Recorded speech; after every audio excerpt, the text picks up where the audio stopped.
Bonsoir. En passant de la première pièce que vous avez entendue, une sonate de Domenico Scarlatti, à ma pièce Off the Skin, il faut se rendre à l'évidence.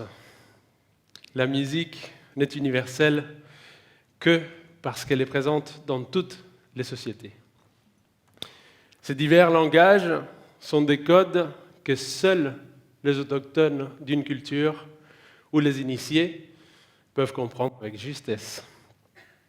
La question culturelle s'étend jusqu'au code vestimentaire qui distingue le musicien classique, dont la tenue d'aujourd'hui est issue du XIXe siècle, du musicien populaire qui s'adapte davantage à son temps, ce qui influence notre perception d'un concert.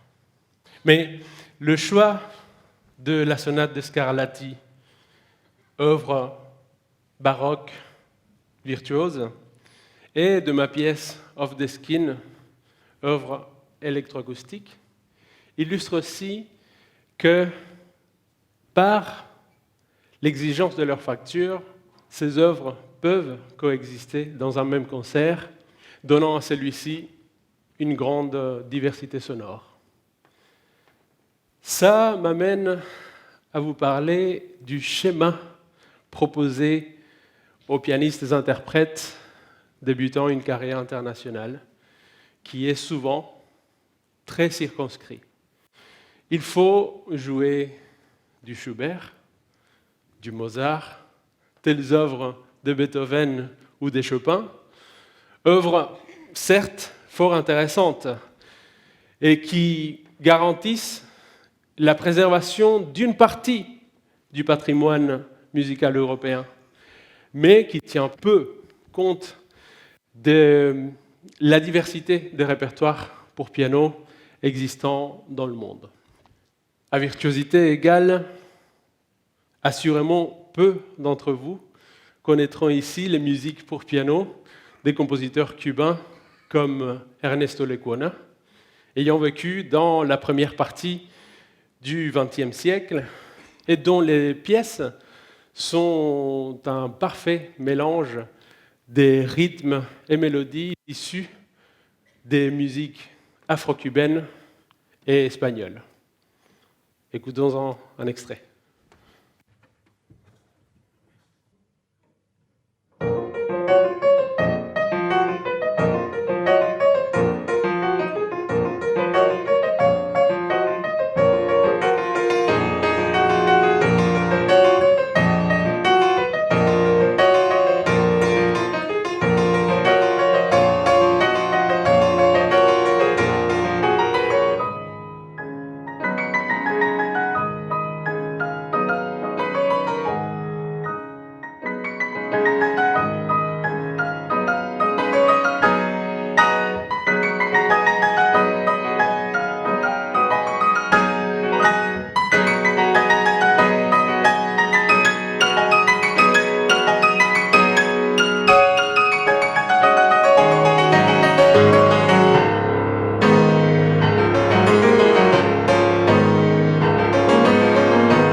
Pas mal, n'est-ce pas?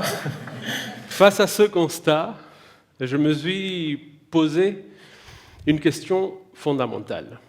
Bien sûr, tout en entrant dans le XXIe siècle, quel modèle de musicien voudrais-je transmettre et serait-il pertinent de l'appeler classique en ce nouveau siècle? Il était clair pour moi que l'ouverture sur le monde à laquelle j'aspirais et que je souhaite partager avec vous, avec le public, passe par un décloisonnement total de la figure du musicien et des notions de classique et populaire, en incluant dans les concerts, aux côtés du répertoire européen, du répertoire latino-américain, par exemple, en composant dans divers styles d'expression musicale, en connectant aussi les réalisations musicales aux autres arts et en rendant propice la découverte et la compréhension des relations existantes entre le développement des arts et le développement des nouvelles technologies qui les impactent. Donc, l'envie de donner corps à cette idée m'a conduit à développer une pratique artistique pluridisciplinaire, appelée la démarche globale, qui permet d'aborder et l'interprétation et la composition musicale du point de vue de plusieurs arts et de transmettre cette curiosité au plus grand nombre possible de personnes par la synergie que cela génère entre les différents publics qui assistent. Alors, une nouvelle voie est ouverte pour le musicien du XXIe siècle, qui peut réaliser une œuvre plurielle en mélangeant les arts, en s'appuyant sur les nouvelles technologies, en libérant une créativité en dehors des notions de classique ou populaire, et qui peut s'engager à transmettre cette envie de connaître ces relations qui existent entre les publics, dynamiser les relations entre les générations et créer une beaucoup plus grande ouverture sur le monde et surtout instaurer un véritable dialogue allant de la transmission à l'innovation. Merci.